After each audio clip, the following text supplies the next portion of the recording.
This is Kugan Cassis for IFL TV in association with MTK Global at York Hall. Paulie, can we just repeat the conversation we had off camera? No, I'm dead serious here, Kugan. I had no idea this was York Hall. I've been here before. I was here for the Joshua versus Povetkin public workout. I didn't know this was York Hall. Like, I thought York Hall was like some kind of ballroom, some kind of like nice place. Not that there's anything wrong with a place like this having boxing, because the Blue Horizon was like that in the States. But I just always pictured York Hall differently. So when you just told me this was York Hall, I said, this is where they used to have all the fights? I don't know, you know what it is? Because you call it Hall, like York Hall, like Hall, it's like, for me, like when you name a place Hall, it's like a place where like they have weddings, like it's like they it's probably like a nice do have place. weddings here, to Get be fair. out of here. Who's getting married in this fucking dump? Are you kidding me? Get out of here. People probably do, because when they're not having boxing here, they use it for all kind of different things. Bro, the paint is coming off the walls. Who's getting married in here? Come You out of your on, come mind? on. Each to their own. Yeah, each to their own. Listen, it's a nice place. I mean, as far as old school boxing is concerned, I still don't think anything wrong with putting boxing here. Actually, it has a different feel to it now in my mind that I knew fights were here, and has this little rustic look to it. But definitely nobody's getting married in here. Come on, bro. What do we got? What's on your mind today, Kugan? What's on your mind? I know you got this smirk on your face. What do you got on your mind, bro? How does Luke Campbell beat Vasyl Lomachenko?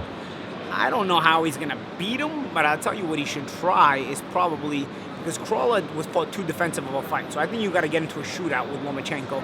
And if you have the guns to get into a shootout, which I believe Luke does, he has the height, the speed, the boxing savvy, being an Olympic gold medalist himself, I think you can have some success with him, as Linares fought that kind of fight. He fought kind of a shootout kind of fight.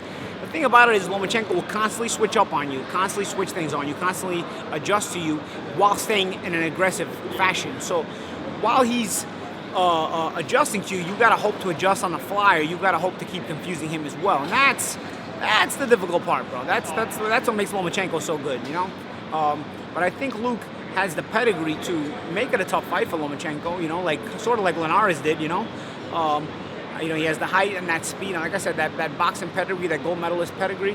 I think it's a good fight. I think it's a tough fight for Loma, but I think Loma wins. But I think I think Luke will serve himself well in the fight. It's an intriguing fight week. Obviously, a stacked card with the likes of Povetkin taking on Hughie Fury. That's an interesting fight, isn't it? And speaking of Povetkin and Joshua Wade, public workout. This guy's back, huh? Yeah.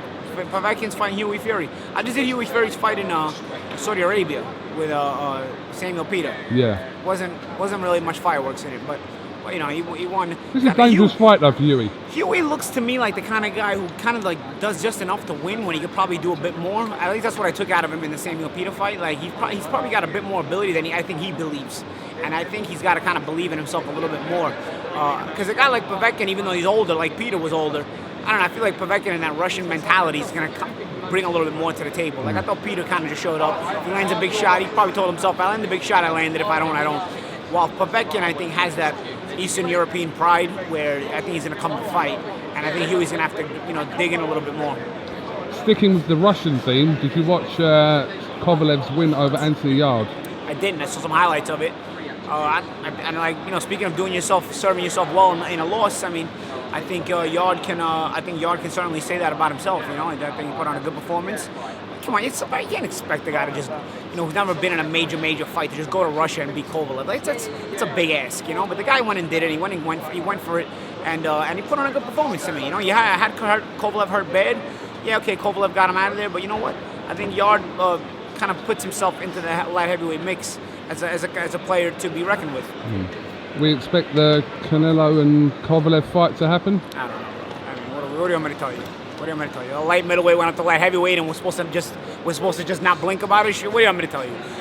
If I gotta say something and everybody gotta get mad at me, what do you want me to tell you? Yeah, the guy was fighting a light middleweight 2 years ago. Now he's gonna fight a light heavyweight who punches hard. Listen, what do you want me to tell you, bro? Tell me your thoughts. What do you want me to tell you? I'm basically telling you my thoughts in a roundabout way. What else do you want me to tell you? Shoot. Come on. Get out of here. I don't even want to talk about fights like this. Get out of here. Get that fight out of my face. Come on. What else we got to say? Let's talk about something else. fucking joke of a sport we've become. Come on. Talk about something else. Let's talk about Joshua and Ruiz landing in Saudi Arabia. A few eyebrows raised for this one. Why are they raised? I don't understand. I was just there. It was like totally normal. I don't understand. It kind of come out the blue, and then it was like was always the talk of Cardiff or potentially New York, and then suddenly, Okay. yeah, Saudi Arabia. They bang, got it's the there. money. What am I going to tell you? Like, I don't understand what the big deal is. Whoever comes up with the money holds the fight. I don't understand where it became a big deal. Like, I was just there. Yeah, okay, some people disagree about the way things are over there. That's their country, it's their culture. They got the money, they're gonna buy the event. I mean, that's life. I don't understand what's with this generation complaining about everything everything that they have a problem with. Like, shut the fuck up already. You know what I mean? Like, what is the problem, bro? You know that I was reading an article this morning.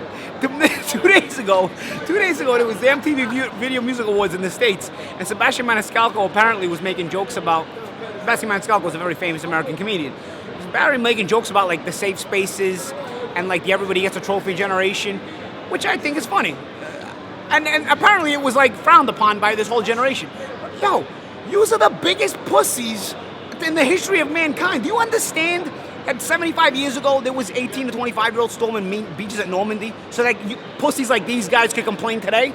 Because if those guys didn't storm those beaches, today you wouldn't be allowed to complain like pussies because we'd probably be run by the Nazis and shit, So think about it. Like, think about the level of pussy that today's millennial is. Like, these fucking people complain already. They want to complain about a fight in Saudi Arabia. They want to complain about the guy making fun of safe spaces. You're a pussies. Shut up already. You're all pussies. Shut up. Next, please. What else are we going to talk about next? How are you? I'm good. How are you? I'm good, Coogan. Are we done now? Yeah, I mean, what else are we gonna talk about? No, I said, are we done? Are you done? Am I done? Are done? Fighting? Yeah. I mean, what am I gonna do, Coogan? You know what I'm not done? If I run into any of those 3 judges that judge my last fight, I'm gonna beat the fucking shit out of them until I run out of breath. You know what I mean? Those fucking pussy motherfuckers. They did that to me on purpose. They robbed that fight from me on purpose. There's nobody in their right mind that thinks I lost that fight. And those 3 judges had the audacity. The promoter thought I won the fight. The referee thought I won the fight when I spoke to him. Everybody in their right mind thought I won the fight. I had fans, I had people talking to me, friends of mine that were in the crowd, telling me they made bets with other fans, and the guy wanted to pay them even though I won the fight. You know what I'm saying? Like, the guy he made the bet with wanted to pay him anyway. Like, bro, if I catch these judges, bro, they better hope they never run into me in their life, bro. That's all I'm going to tell you, because I'm done. But if I run into one of those, I won't be done anymore. Well, we thought you were done before this Lobov fight, but... Yeah, I was. I mean, come on. I mean, it was just like an anomaly. Come on. I mean, it was a risk-free fight. To tell you the truth, like, it's not even that difficult. Like, bare knuckle boxing is as far as the Did you rule out the difficulty of it? The boxing ring again? No, I have to rule it out. I'm old, bro. The reason I took the bare knuckle fight is because, I'm kind of, when you get older, your legs are like kind of tired and your legs are like not the same anymore. I thought, you know what? 5 2-minute rounds and a 10-minute fight. My legs are not going to come into play really because before it starts to affect them, the fight will be over. It's only a 10-minute fight. And I was right, bro. That was really a very simple fight. Considering what they paid me, that was a very simple fight. You know what I'm saying? Like, I would definitely have done it again if my hands would cooperate and if I hadn't been fucked by the judges. You know what I mean? Now the only way I'm going to cooperate is the only way I'm actually going to do it again is if I run into any of those judges, I'm going to fucking start smacking the shit out of people right on the spot. You know what I mean? But other than that, I mean, I don't think, I don't think it was very difficult. I think it actually is safer. It's more graphic than anything else, There's more blood, but there's not really like a lot of damage you're taking. Like the next day, I wasn't even sore, but my hands were killing me, obviously. But I wasn't even sore. Like I've never had a fight where I'm not. I mean, I've had like early fights that ended in 1 or 2 rounds that I was sore about, and like I had this fight and I wasn't sore after it at all. So like I really don't think it's hard on the body as much as it is more graphic because of blood, So if the circumstances were different, I definitely would have done it again. It wasn't that difficult at all, but it is what it is. Paulie, just going back to Joshua Ruiz a sec. How convinced are you, or not convinced, that Joshua will win this rematch? With what? That guy was dropped something. I don't know what that was. Like a gunshot. It wasn't, by the way. That was. No, we're in East London over here. They fixed it over here. They fixed fine. East London. It's all done. All right. Paulie, how convinced or not convinced are you that Anthony Joshua will win the rematch?